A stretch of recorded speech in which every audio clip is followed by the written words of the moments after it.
We are really happy that you're here. It's not that short way from Seattle to, I think Seattle to Graz. It's a long way. So why are you in Graz? Well, to talk about product excellence. And originally I'm from Turkey, so it doesn't feel like that long away. So I'm very happy to be here. It's actually my very first time at the World Usability Congress and in Graz.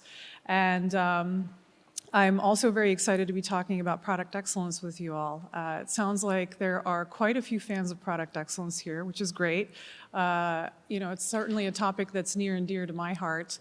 I spent the last 2 years of my career at Google building and driving a product excellence program for Google Cloud. And since I joined Facebook about 8 months ago, I've been trying to build some initiatives and drive them as well. And so what I want to do with this talk, I can't cover everything, obviously, that I would love to, but what I want to do is talk about my observations, experiences, some of the things that have worked for me, and some of the barriers that I see for product excellence, and share with you the things that I think are going to be most impactful in your areas in the shortest amount of time. Because product excellence is really a challenging space. It's got a large surface area. It has a lot of interdependencies, and it's very easy to boil the ocean and get stuck in trying to move certain initiatives forward. And so by building proof points and trust in product excellence, you can find more success doing this. So first, perhaps we can start with why we should even care about product excellence. I mean, why can't I just do my day job and go home? Well, it's our responsibility. How many of us have heard the term, with great power comes great responsibility? Thank you, all of us. Well, think about this. Collectively in this room alone, we are responsible for building products and services for hundreds of millions to billions of people around the world. What we do day in and day out really does matter. And if we don't care about what we put out into the world and make sure that it is the best product and the best service that's going to meet our users' needs in an inclusive and ethical manner, then no one else is. So it's up to us to make sure that this happens. It's also about survival. Because if the people that we're building the services and products for don't find value in what we're building, they're not going to use their hard-earned cash on this. And no company can survive in the long run this way. And oftentimes what ends up happening is that UX is put in a position where we have to justify our return on investment and our very existence. In a lot of times, there are so many numbers that I can quote like this that show how important it is for us to really focus on closing the user experience gap and creating amazing products. In this case, Forrester found that intentional and strategic user experiences have the potential to raise conversion rates by 400%. That is no small change. Now, let's work together to build an understanding of what we mean by product excellence and what our users or the people who are using our products might want out of product excellence. One definition of this could be, and I literally looked up the definitions for product and excellence and munched them together, right? So one definition could be the practice of creating an outstanding object or service to serve a need or satisfy a want. Now, the word practice is really interesting because it starts to get at a habitual nature of doing something, right? So what we do day in and day out is what forms habits and in turn creates and drives culture. But creating habits is hard and driving culture is hard in turn because it's really challenging for a new habit or behavior to become automatic. In fact, the University College of London found that it takes on average 66 days, that's over 2 months, to form one new habit. And when you think about the number of habits that need to be collectively put together to form a culture, and the ones that also need to be undone, that are in conflict with those habits, then you can understand how challenging this is. This is one of my favorite quotes of my time working on product excellence at Google. Product excellence is not a checklist, it's a culture. It gets at three very important things about product excellence. One, what we just talked about, that it needs to be habitual. What we do day in and day out, how we work our practices into the fabric of our work really matters. The second piece is that it needs to be practiced at all levels, all the way from the IC level to the CEO, and across every single discipline.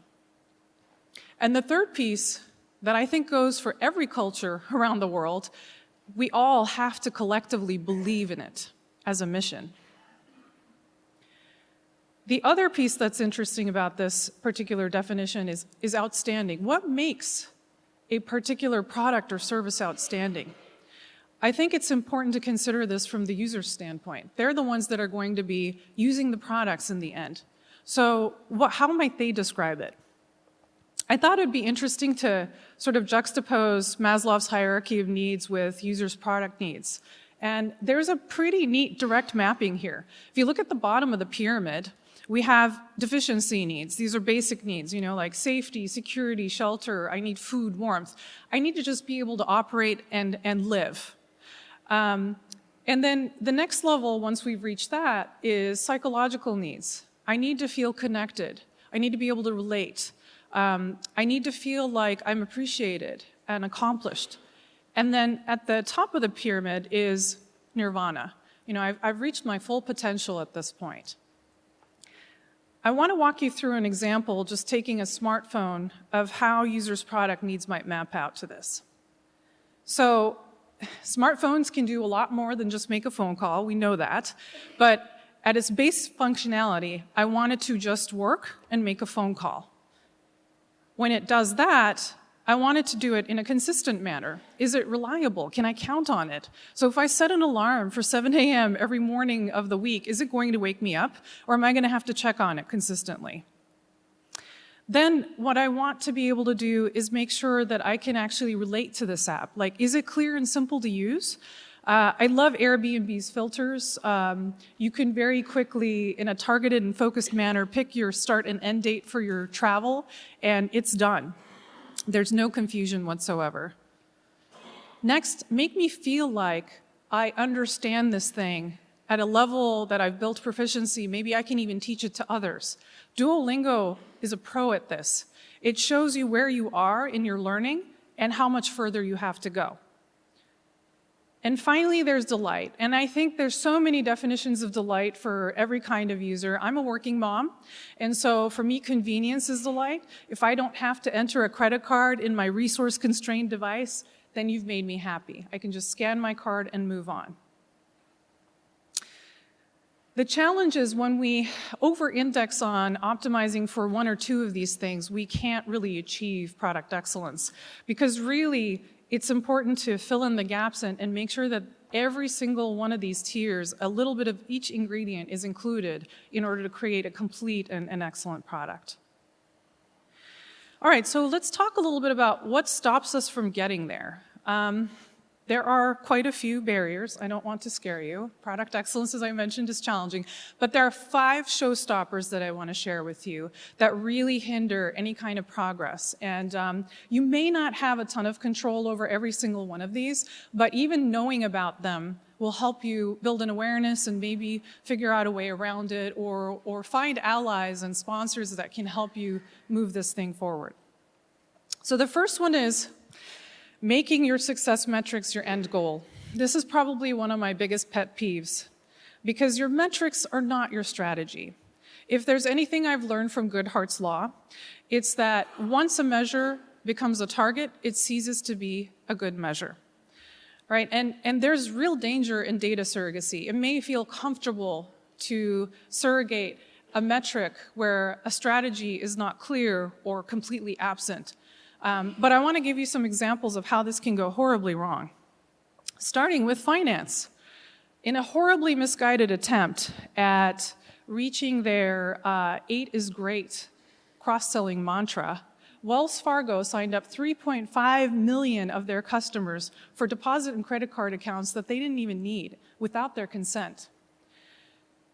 This was their attempt at optimizing for quantity, as many services as possible, which had nothing to do with the end user goal, over quality, which was making sure that users reached their financial goals. And it cost them not only a pretty penny, but their reputation, right? Once you lose that trust with your customers, it's really difficult to get that back. Another example, I'd be remiss if I didn't mention for something from tech. If we conflate the metric of engagement with creating a connection, then we end up with things like this. 72% of teens and 48% of parents feel the need to immediately respond to their phones. Are we creating connection here? We're creating anxiety. We're creating distraction, completely against the goal that we're trying to go for. Barrier number 2 ties in quite nicely to metrics because so often incentives and reward systems and metrics are tied so closely together.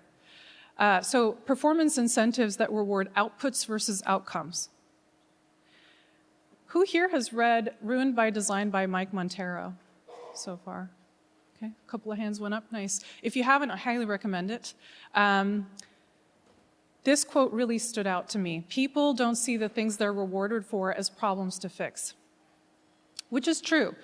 You know, if we as an organization don't clearly outline the fact that quality and making sure that end user needs are met are rewarded over trying to optimize for top-line metrics or launches, then how can we expect someone on a product team to prioritize that?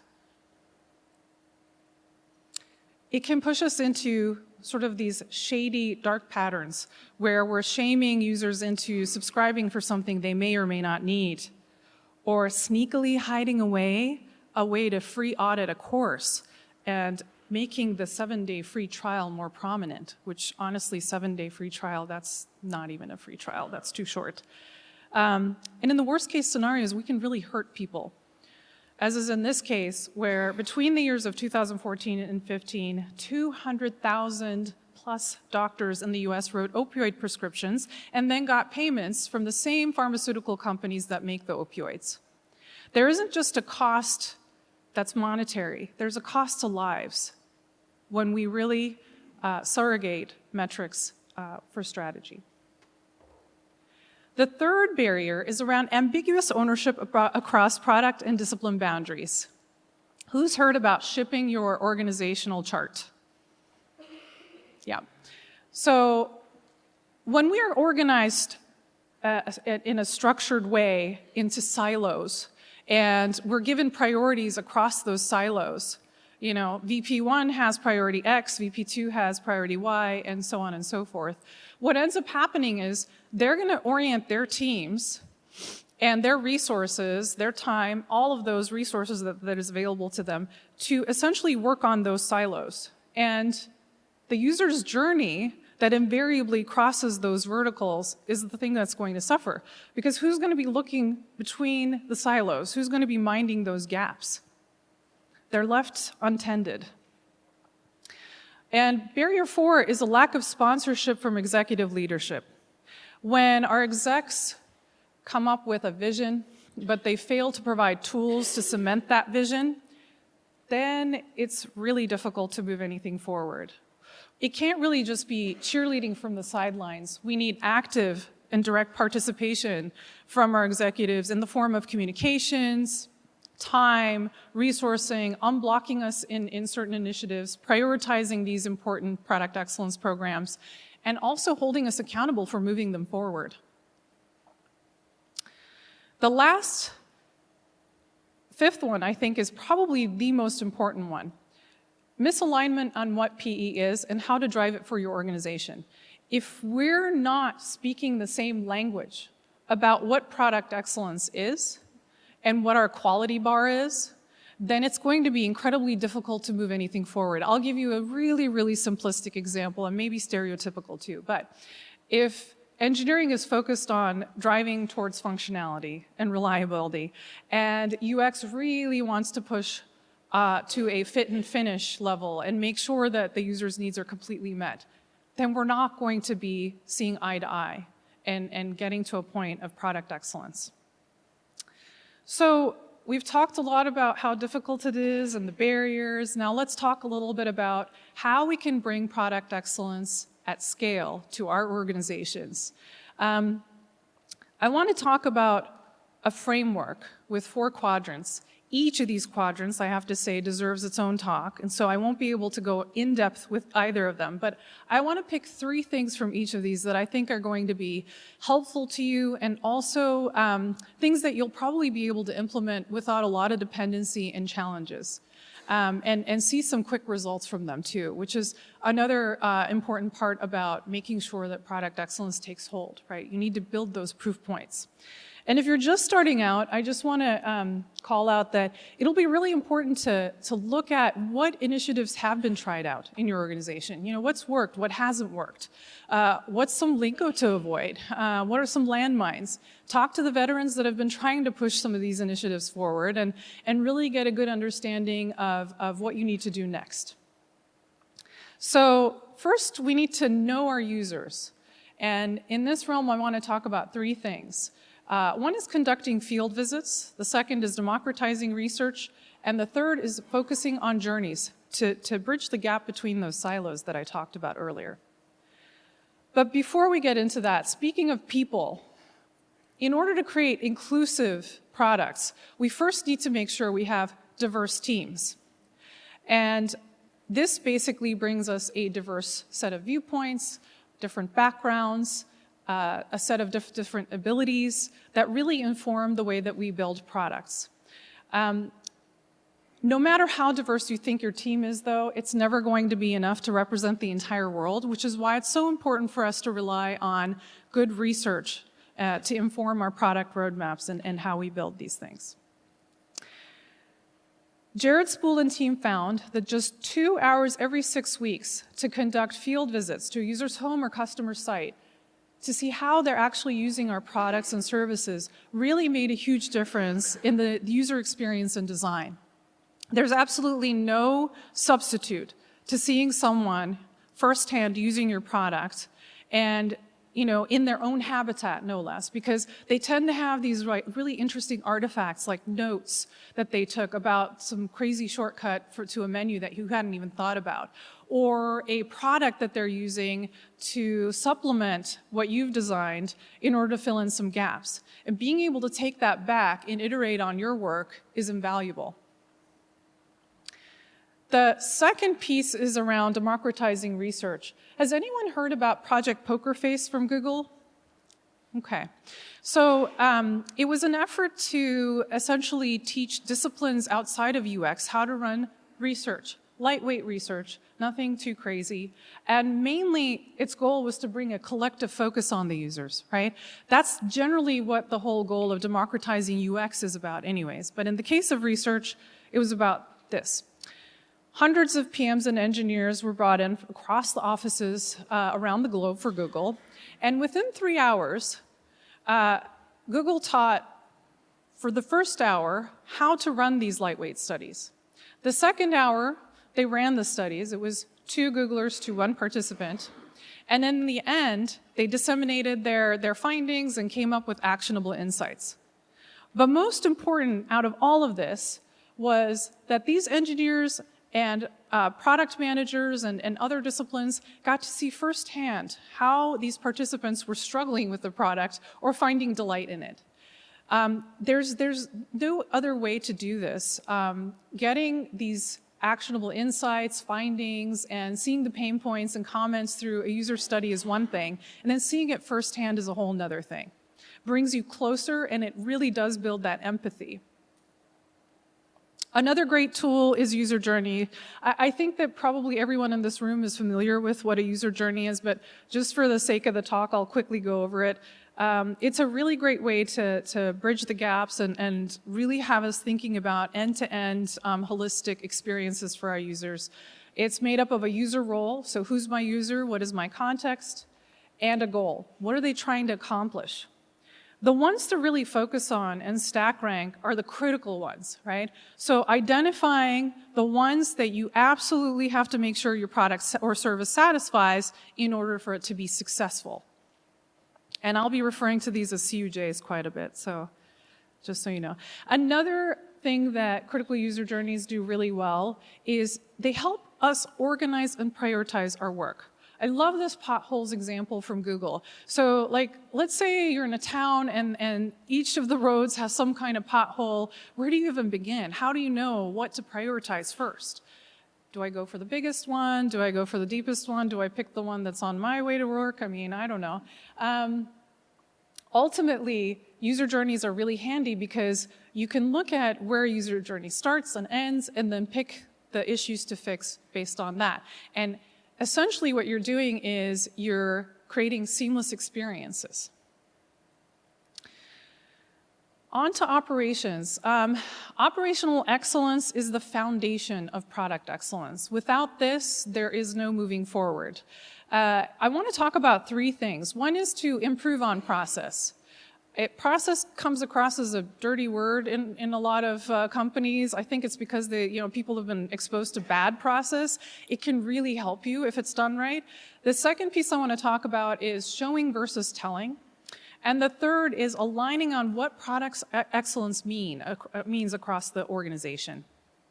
So what I recommend doing is going back and looking at your product development process. How is UX integrated into it? Is it integrated into it? What are the artifacts, milestones, gates, and approval points that are involved in this? Who is involved in this? Really get a good feel for this. And work with your product ops team or anyone who is in a similar type of role. Are there any program managers in the room?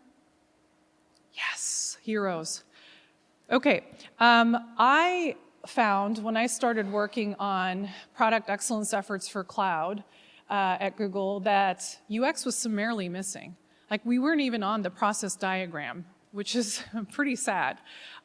So we took about a year and a half to work with product ops. So this is one of those long time horizon efforts for product excellence. And we made sure to put certain mechanisms, tools, gates, and approval processes in place in order to make sure that we were a part of it. I'll give you a couple of examples of what we did. This is not comprehensive.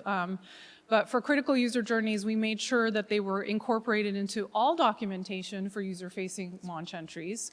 We were also approvers of the process. So UX needs to be in a position to block launches if we find that it's not meeting the quality bar or it's not meeting the user's needs, right? And it needs to be for all phases, right? You don't meet this, go back to the beginning and start all over again. Like we have to really hold the line there. And we also made sure that key reviews were put in place. And I'm going to call out two that I think are really important. And one is at the very beginning of the planning phase and the other is at the end. Make sure that you have a product requirements doc review or product brief, whatever it's called at your company. In the planning stages, it's incredibly important that cross-functionally we're all aligned on what it is that we're signing up for. And finally, before a product launches, if you haven't had an implementation review, you don't know what's going out there. So it's really important to make sure that that's in place as well. Once you've gone back and determined what initiatives you need for your product excellence program, I highly recommend mapping it against easy to difficult, which also implies a long time horizon, and high impact to low impact. Ideally, everything you've picked is going to fall on the left-hand side. And I'll just give you a couple of examples of what these could look like. We have a range from overhauling the product lifecycle all the way to creating quality or craft bug bashes. And for starting out and trying to build trust and proof points, I highly recommend focusing on the high impact and easy areas.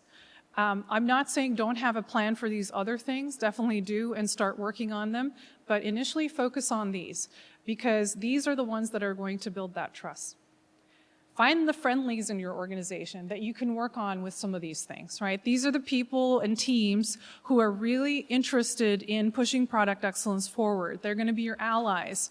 And they're also the ones that have the right prioritization in place, the right resourcing, and most importantly, the excitement.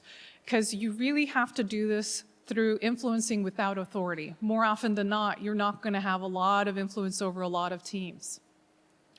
I'll give you a couple of examples of some of the things that I did in terms of pilots.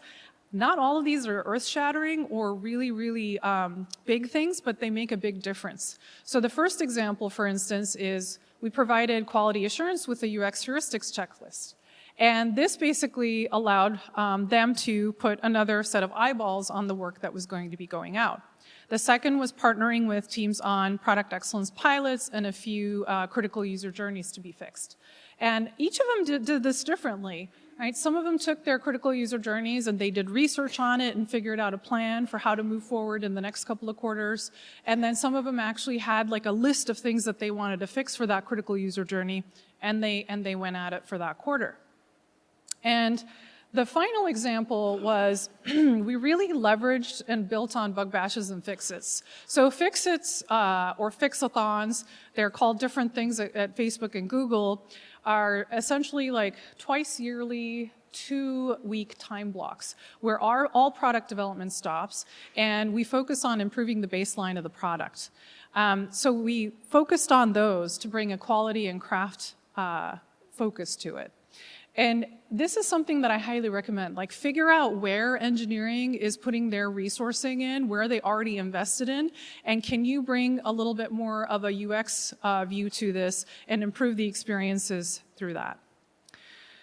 Finally, in this section, we talked a little bit about the importance of speaking the same language. It's incredibly important, and there's one way that Google does this, through principles of excellence. The three main pillars are focused utility, simple design, and crafted execution, and each of these have sub-pillars. A simple sort of implementation, this is just one example for each of these that you can look at, are, for instance, for focused utility, we have extraordinary.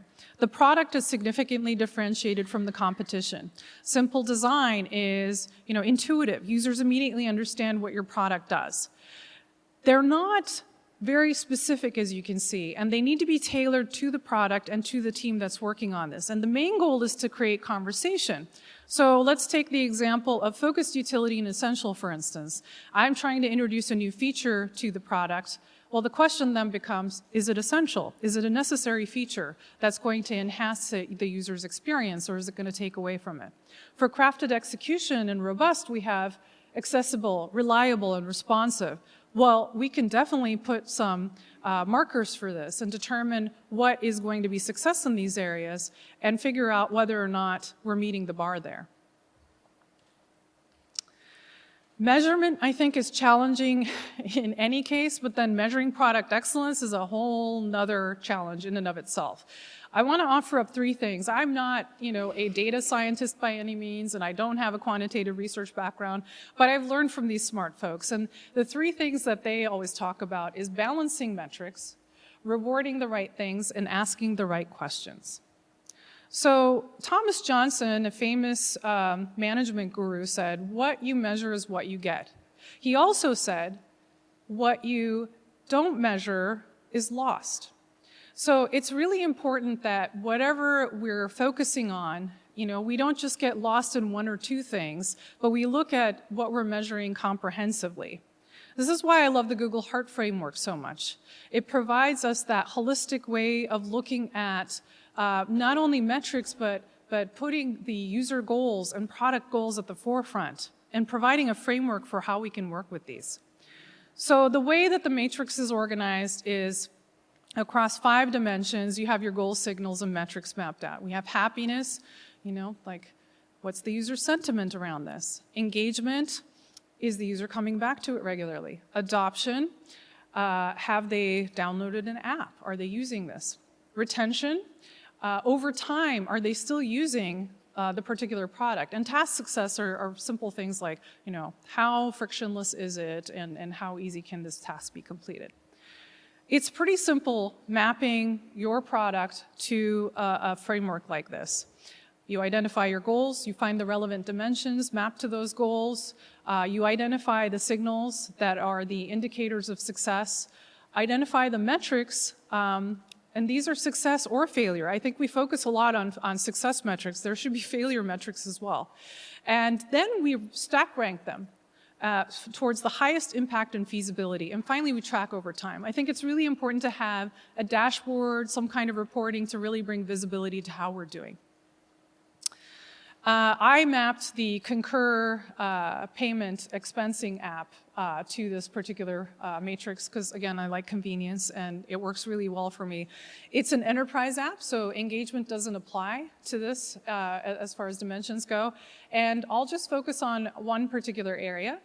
For adoption, mobile app is used as an alternative to the desktop app is the goal. And signal could be downloading app. And then the very granular metric is download rate, right? The important thing here is it's very tempting to start with the metrics, but if we focus on that, we're going to lose out on the entire goal, which is whether or not the mobile app is used as an alternative to the desktop, which is why we need that comprehensive view. And it also helps us be data-informed versus data-driven, right? We're the ones in control. It's incredibly important that we stay that way. It also helps us sort of loosen the link between metrics and incentives and really allows us to reward employees for moving the product goals and the user's needs forward as opposed to moving metrics. And I will say, even if you don't have influence over loosening those metrics and incentive connection, you have two tools available to you: asking why and saying no. You know, every day I think we should be questioning decisions. Why are we goaling on something? Why are we targeting this particular user audience? Why are we making this decision to move forward with this feature? And if we ever feel like it's not hitting a high quality bar or it's not going to meet a user's goal, we should feel comfortable to say no as well and push back. I think in the tech world, we focus a lot on launches and not enough on landings. That's definitely a term from Google, which means, you know, we're just trying to get so many things out there, try it out, see how it works, as opposed to really focusing on outcomes. And there are three things that I want to focus in this area. One is closing the UX gaps. The second is focusing on quality. And the third is stopping the line where we feel we need to. So I had so much fun when I found this. Okay, so you've been there before. How many of us have been in the situation where you create this majestic design and then it comes out like, what is this? I don't even know. It's scary. I wish I could say like I had my daughter draw it or something, but no. So I hate to say it, but it's on us to bring attention to quality versus quantity, right? We need to be, as UX professionals, really involved in the design process and then handing it off and still being involved in how things are implemented, right? And there are so many different ways that we can do this, from making sure that engineering and PM and whomever else we're working with that's outside of design is involved in the concepting stage all the way through the implementation stage, sitting with them to make sure that designs are actually being implemented correctly, attending bug bashes, you know, where they're looking at how the implementation is coming out, and really giving them as much signal as possible along the way. I will say, though, we need time to be able to do this. We need time to not only be able to do this, we need time to be able to ideate and come up with vision work. And unfortunately, we're under a lot of stress for time. And so one of the things that I'm working on with my team is to establish design costing. It's a really useful tool to be able to look at the scope we're signing up for with the people that we have and the timelines we're signing up for. It's a very simple project constraint model, right? And at the very center is quality. That's the chewy center. When one of these things moves out of bounds, like, you know, we got scope increased on us all of a sudden, all right, well, we can push out the timeline or add more people. And if we don't do that, quality is going to suffer. So what happens when we don't create the time and we don't really think about these things, it gets really expensive. In fact, IBM Labs found that it's 6 times more costly to fix a bug found prior to release compared to design, 15 times more costly to fix a bug found after implementation. Ouch. We can avoid that. One of the ways also to do this is dogfooding our own products. Does anyone know what dogfooding means? Yeah, so it's using our own products. Make sure you sign up for the experiments. Make sure that you're there to basically be able to raise your hand and say, nope, this is not looking right. And finally, I think it's really important to give ourselves the permission to stop the line if at any point in time the product isn't meeting the quality bar or it feels like it's going to be bad for the world. Right? That is our given right. Okay, we're coming to the end. I want to leave you with 3 things. One is to align on what product excellence means, right? Without this, it's going to be really difficult to get everyone on the same page and pushing for a quality bar and being able to get these things together. So how are you going to uphold the quality bar? How are you going to measure your success? You know, who are your sponsors at the executive level?